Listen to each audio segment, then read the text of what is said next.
बड़ा रुष्ट हो गए, उनको अच्छा नहीं लगा। उनको लगा कि मेरे पिता के बारे में ये बताएंगे हमको कि आज भी मेरे पिता हैं। लेकिन साहब ने कहा, पिता है तो परवाह करो, पिता है तो सेवा करो, पिता है तो पानी दो, पिता है तो उसका नाम क्यों नहीं होता।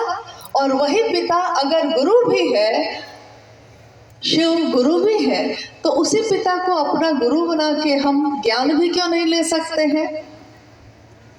इसी का आवाहन उन्होंने अपने जीवन में किया और आज ये धरती शिव की शिष्यता से आप्लावित हो रही है। पल प्रतिपल इसका विस्तार हो रहा है, इतने ज़्यादा तेजी से हो रहा है जितना हम लोगों ने कभी न सोचा है न कभी देखा है।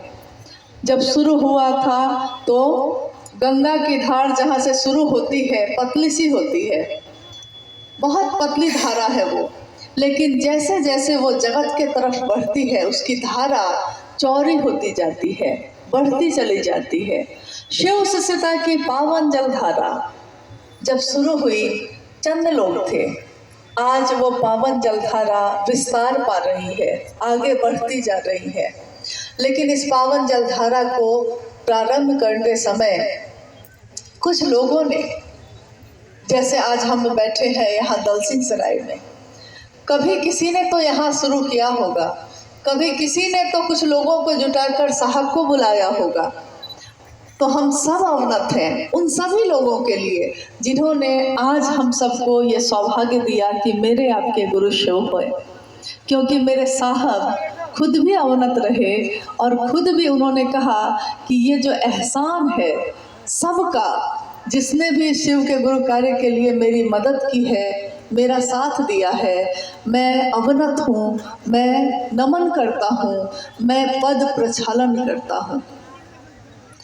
उनकी लिखी हुई पंक्ति आज असंख्य लोग पढ़ रहे हैं, देख रहे हैं कि मैं शिव का शिष्य हरिंद्रानंद, वो लिखते हैं, मैं शिव का शिष्य हरिंद्रानंद पद प्रक्षालन करूँगा उन सभी का जो इस रास्ते के पथिक हैं या जो होंगे।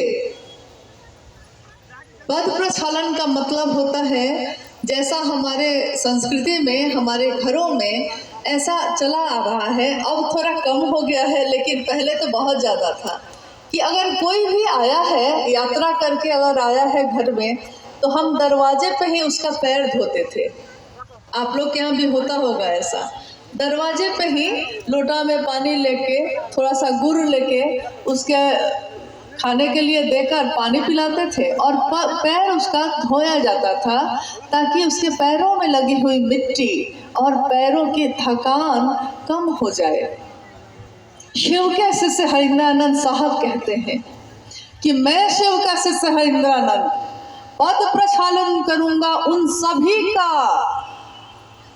इतनी बड़ी सत्ता क्या बोल रही है कि मैं पैर धोऊंगा उन सभी का जो शिव की शिष्यता के रास्ते के पथिक हैं, यानी उस रास्ते पे जो चल रहे हैं। पथिक मतलब यात्री, उस रास्ते पे चलने वाले यात्रियों के, उस रास्ते पे चलने वाले शिव के शिष्यों का, जो आज इस रास्ते के पथिक हैं। और आगे वो कहते हैं या जो होंगे, जो होंगे।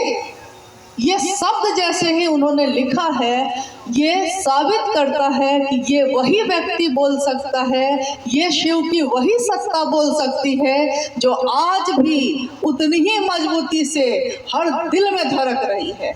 यानी साहब हरिंद्रानंद जी की स्मृति, उनका बताया हुआ रास्ता, ये उतना ही जीवंत है जितना वो शरीर में रहे तब था, आज उससे भी ज़्यादा है। सूक्ष्म रूप में आज वो सभी शिव शिष्यों के साथ हैं और रास्ता दिखा रहे हैं शिव की शिष्यता के राजमार्ग पे चलने का। राजमार्ग कहा जाता है एक ऐसे रास्ते को जो बहुत चौड़ी होती है और शहर के सारी पतली पतली जो गलियां होती हैं, जो सड़क होती है, वो उस राजमार्ग पे जाके जुड़ जाती हैं। मुख्य मार्ग पे जाके सारे रास्ते, पतले पतले रास्ते जब मिल जाते हैं तो यहाँ पतली सड़क है तो ट्रैफिक जाम है, लेकिन जैसे ही हम मुख्य सड़क पे जाते हैं, NH पे चले जाते हैं, तो ट्रैफिक जाम खत्म हो जाता है। इससे भी चौड़ी सड़क पे चले जाते हैं तो 6 लेन 4 लेन में जब चले जाते हैं तो और थोड़ा ट्रैफिक कम हो जाता है, गति भी बढ़ जाती है। साहब ने कहा, आपका मन जो शिव के तरफ चलता है, आपका मन जो शिव की तरफ ऊर्ध्वमुखी है, वही मन शिव के राजमार्ग पे भी चलने के लिए तैयार है।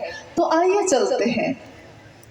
कभी उन्होंने ये कहा था कि शिव आज भी गुरु हैं, लेकिन लोगों को जब याद आ गया कि वही शिव जो गुरु है, वही शिव जो महेश्वर है, वही शिव जो महाकाल है, वही शिव जो महामृत्युंजय है, वो शिव अनेक रूपों में है, व्याप्त है, लेकिन हमने अपने उस शिव से अपना मिलना तय किया ही नहीं, मिले ही नहीं कभी। उन्होंने जो मिलवाया है, हालांकि आपने ये बातें साहब श्री की चर्चाओं में सुनी होगी, लेकिन सुनी हुई बात को भी फिर से दोहराने से होता ये है कि हमको याद आ जाता है कि उन्होंने क्या कहा। उन्होंने अपनी चर्चाओं में अनेक बार कहा कि शिव ही है वो, लेकिन अब मेरा उससे क्या रिश्ता है, इस पर निर्भर करेगा कि परिणाम क्या आएगा। इसी के लिए उन्होंने एक घटना, उन्होंने कहा कि ये सच्ची घटना है अम्बाला शहर की। अम्बाला पंजाब में एक शहर है। अम्बाला में एक नंबरदार थे और उस समय अंग्रेजों का शासन था। तो वो पुलिस जो थे, पुलिस की वर्दी में नंबरदार, उनका घर नदी के उस पार था। तो जब तक वो वर्दी पहन के नंबरदार की भूमिका में रहे, दिन भर रहे, तो पूरी तरह एकदम रोब के साथ रहे, सारे लोगों को बोलते रहे ऐसा करो वैसा करो, मतलब अहंकार तो है ही, अहंकार तो था, लेकिन जब सारे सहारे छूट जाते हैं अहंकार तब खत्म होता है। अब हो गई रात, और रात का समय है, तूफानी रात है वो, यानी बारिश भी बहुत तेज हो रही है, चारों तरफ आंधी बह रही है, आंधी की तरह हवाएं बह रही हैं, बारिश हो रही है बहुत तेज, चारों तरफ घनघोर अंधेरा है। नदी के किनारे घोड़े से ये पहुंच गए हैं, घोड़े पे बैठकर।